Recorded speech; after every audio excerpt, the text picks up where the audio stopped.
My dear brothers and sisters in Christ Jesus, a very good morning and welcome to this morning blessing prayer. The Word of God is on the book of Psalm, chapter 52, word 8. But I am like a green olive tree in the house of God. I trust in the steadfast love of God forever and ever. Let us pray. Dear Lord, there is no one in this world I trust more than you. You are my firm foundation, my rock.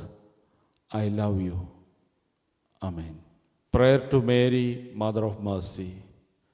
Listen to our prayer and present it to Jesus, your Son, our only Redeemer.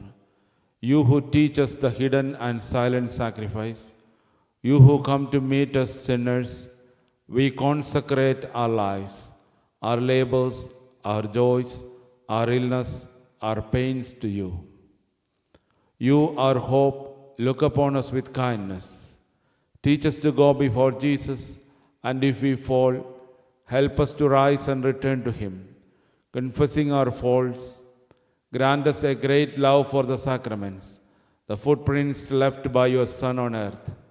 In this way, Most Holy Mother, with the peace of God in our conscience and our hearts free from all evil and hatred, we will be able to bring true joy and peace to all people. Amen.